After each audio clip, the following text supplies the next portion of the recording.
안녕하세요, 꿀란지 PD입니다. 삼성의 폴더블 스마트폰이 나온 이후 수년간 루머가 끝없이 쏟아진 폴더블 아이폰이 2026년에는 드디어 나옵니다. 매년 연기된다는 소문이 나왔고 최근에도 2027년 이후로 밀렸다는 소문이 나오긴 했지만 2026년 하반기에는 세상에 등장합니다. 지난 수년간 폴더블 아이폰이 나올 것이라는 루머가 나올 때는 뜬구름 잡는 이야기가 대부분이었는데 2025년 후반기에 나온 소식들은 상당히 구체적인 내용이 주류를 이룹니다.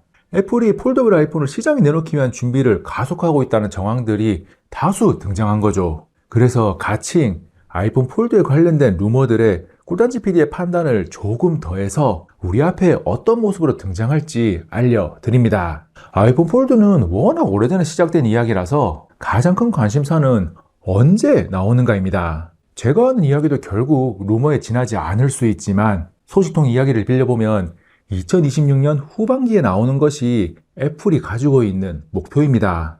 구체적으로 두 가지 방안이 거론되고 있습니다. 첫 번째는 아이폰 18 시리즈와 함께 9월에 공개하는 것인데 두 종류의 최고급 아이폰이 동시에 나오는 것이 팀킬 우려가 있어서 가능성이 낮은 편입니다. 두 번째는 발표는 2026년의 끝자락인 12월에 하고 실질적인 판매는 2027년 1월에 시작하는 방안인데 가능성이 꽤나 높습니다. 아이폰 폴드의 발표를 최대한 뒤로 미루면서 실질적으로 2022년 초 판매를 하게 되면 애플 입장에서는 연초에 삼성의 S 시리즈에 몰리는 관심을 분산시킬 수 있다는 장점을 가집니다. 그리고 2세대나 3세대 아이폰 폴드로 가면서 공개 시기나 출시 시기를 조금씩 늦추게 되면 매년 전반기에는 아이폰 폴드가 나온다는 시장의 공식을 만들어낼 수 있습니다. 이렇게 된다면 2026년 라인업 구분을 아이폰 18, 아이폰 18 프로, 아이폰 18 프로 맥스를 항상 그랬듯이 9월에 공개하고 아이폰 폴드와 아이폰 에어 2세대를 12월에 공개할 것으로 예상할 수 있습니다. 아이폰 에어 2세대는 타겟층이 완전히 반대인 아이폰 폴드와 묶는 것이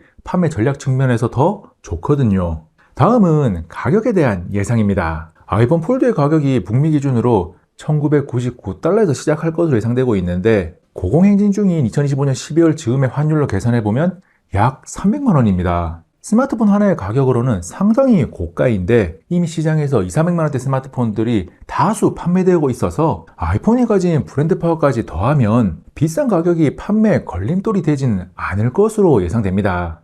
펼쳤을 때 7.8인치 정도의 크기가 예상되는 아이폰 폴드는 세로가 긴 형태인 갤럭시 Z 플립 시리즈와 다르게 가로가 긴 와이드 폼팩터입니다. 펼치자마자 아이패드 미니처럼 가로 모드로 사용하는 데 최적화된 형태로 4:3 함비를 가집니다.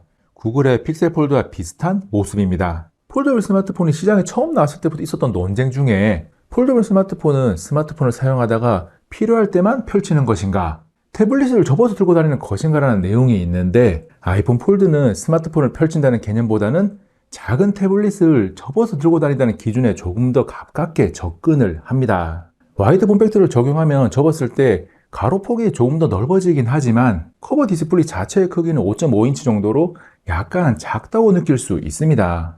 그래도 예상되는 가로폭이 83.8mm로 Z 플립 7의 72.8mm와 비교하면 상당히 넓어서 아주 쾌적하게 타이핑을 할 수 있다는 장점이 생깁니다. 두께는 Z 플립 7보다 조금 더 두꺼운 펼쳤을 때 4.5mm, 접었을 때 9.0mm로 예상되고 있습니다. 갤럭시의 Z 플립 시리즈를 비롯해서 구글 화웨이 등 다양한 폴더블 스마트폰이 이미 시장에 나와 있는 상태라서 아이폰 폴드에 쏠리는 관심은 혁신적인 새로운 무엇인가에 대한 것은 아니고 얼마나 완성도가 높을 것인가에 대한 부분입니다. 그래서 폴더블 스마트폰의 숙명과도 같은 존재인 접히는 부분의 주름에 대한 관심이 높은데 기존에 출시된 다른 제품들과 차별화될 만큼 차이가 있지는 않을 겁니다. 갤럭시 Z 플립 7을 비롯해서 최신 폴더블 스마트폰을 사용해보면 주름에 대한 인식 없이 사용을 합니다.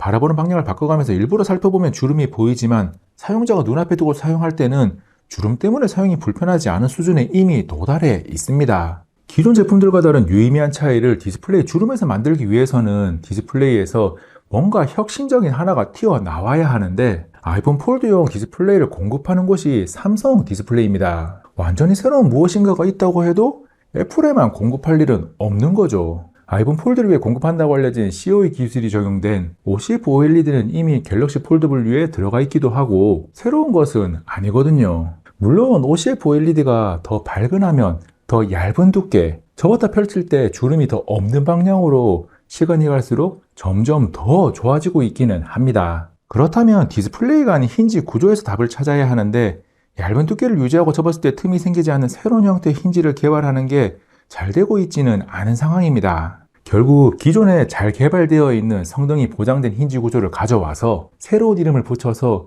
새로운 것인 것처럼 홍보를 하지 않을까라는 생각을 해봅니다. 전반적으로 기존의 시장에 나와 있는 폴더블 스마트폰과 기능적으로 많은 차이를 두지 않는 가운데 펼쳤을 때 사용하는 메인 디스플레이의 전면 카메라가 디스플레이 안에 숨겨지는 UDC일 가능성이 높습니다. 삼성이 여러 번 적용을 했지만 촬영된 결과물의 품질이 좋지 않은 문제로 Z 폴드 7에서는 홀 디스플레이로 돌아온 것과는 다른 방향입니다. UDC로 사진이나 영상의 품질을 만족할 만한 수준으로 만들 수만 있다면 매우 좋습니다. 고스트 현상도 수년을 고치지 않는 애플이 UDC의 품질에 얼마나 신경을 쓸지는 미지수이긴 한데 출시까지는 1년의 시간이 남아 있으니까 UDC로 멋지게 사진이나 영상을 찍을 수 있게 되었으면 좋겠습니다. 2026년 후반기에 나올 스마트폰 이야기라서 구체적인 스펙을 정리하는 것이 큰 의미가 있지는 않지만 지금까지 알려진 스펙들을 정리한 내용을 한 장으로 띄워두고 있으니까 참고하시기 바랍니다. 스펙에서 주요 내용은 보안 방식으로 측면 전원 버튼에 지문익 센서가 들어가서 터치 아이디를 사용한다는 것과 A20 프로 AP를 탑재한다는 것 정도가 있습니다. 2025년 12월 즈음에 알려진 바에 의하면 애플이 개발 단계에 있던 아이폰 폴드를 양상 검증 단계로 옮겼습니다. 그 어느 때보다 구체적인 이야기들이 쏟아지고 있어서 2026년 후반기 공개는 정말 커다란 빅 이슈가 생기지 않는 이상 변함이 없을 겁니다. 아직은 아이폰 폴드가 등장하기까지 조금 시간이 남아 있으니까 놀랄만한 새로운 소식이 등장한다면 한 번 더 아이폰 폴드에 대한 내용을 다루겠습니다. 제가 알려드리는 출시 전 제품에 대한 이야기는 이미 알려진 루머들의 제 판단을 더하고 출처를 밝힐 수 없는 소식통 이야기를 살짝 얹어서 구성을 합니다. 그래서 100%는 아니겠지만 새로운 제품에 대한 예상을 하는데 좋은 참고 자료로 사용할 수 있을 겁니다. 이번 영상은 여기까지. 다음에 또 만나요. 안녕.